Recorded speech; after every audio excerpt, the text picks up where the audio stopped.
Situé en frange littorale du marais de Brouage, le marais de Moaz dispose de zones humides favorables au développement d'une remarquable biodiversité. Partiellement classé réserve naturelle nationale depuis 1985, le site est d'une importance majeure dans le processus de migration d'un grand nombre d'oiseaux. Au fil des siècles, le marais de Brouage a évolué au rythme des activités de l'homme. Suite à l'abandon progressif des activités salines au XIXe siècle, des prairies ont vu le jour pour laisser place à l'élevage extensif et à l'ostréiculture. Certaines parties du marais ont plus récemment été aménagées pour le développement de la culture céréalière. Suite aux importantes submersions du territoire dues aux tempêtes Martin et Xynthia de 1999 et 2010, des brèches sont progressivement apparues. Une digue de premier rang continue de régulièrement subir les assauts de l'océan et la rareté des matériaux rend l'entretien de l'ouvrage difficile.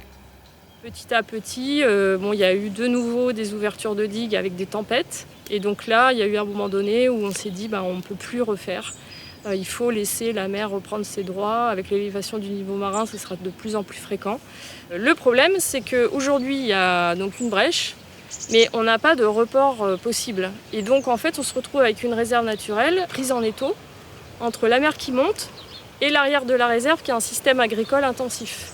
Et donc, c'est là où il est important de pouvoir agir rapidement. Anticiper tout ça, ça prend énormément de temps, mais c'est bien la question principale qui est posée sur ce site, c'est comment on relocalise pour ne pas perdre tous ces habitats à moyen terme. Face à ces problématiques, le Conservatoire du littoral accompagne l'évolution du site à travers différentes études et concertations menées dans le cadre du projet Adapto. L'objectif principal est de mettre en place une démarche de co-construction avec les acteurs locaux afin d'étudier différents scénarios de gestion prenant en compte les risques littoraux ainsi que les enjeux économiques, écologiques et paysagers. Un scénario de retour de la mer sur une partie du territoire, redonnant ainsi place aux espaces naturels, a particulièrement été étudié.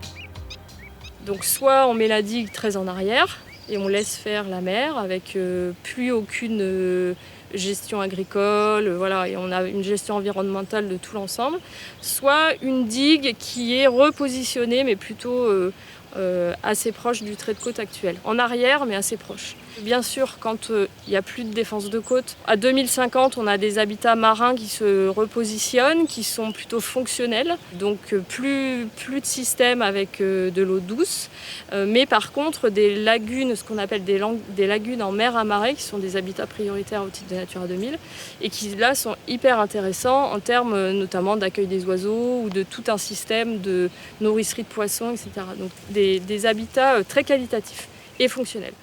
La préservation des habitats naturels du site joue un rôle primordial dans l'évolution de la biodiversité de Brouage. Les conséquences de la brèche, les phénomènes d'envasement et l'érosion du littoral sont à l'origine d'une perturbation de l'écosystème du marais, mais aussi de ses activités économiques et agricoles. La cohabitation de différents acteurs locaux sur ce même territoire rend les concertations incontournables.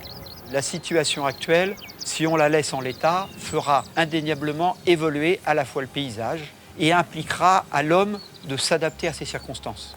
Donc soit on laisse faire, ce qui peut être un choix, soit on anticipe par les informations que la science nous apporte et on prépare le territoire à cette anticipation.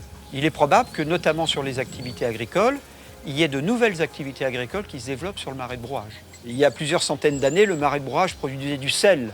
Peut-être que dans quelques années, il en reproduira. À l'échelle territoriale, la démarche Adapto accompagne et facilite les échanges entre les acteurs locaux.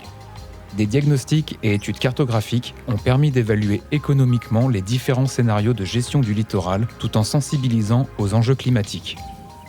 Et on est dans cette phase-là, qui est la phase d'élaboration de ce qu'on appelle un programme d'action de prévention contre les inondations.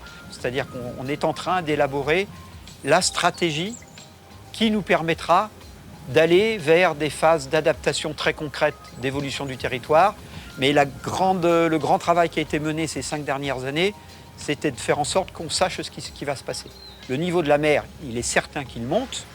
Maintenant, il va falloir croire aux solutions qu'on va apporter collectivement pour y arriver. L'acceptation sociale d'un retour de la mer sur une partie du territoire reste un élément sensible.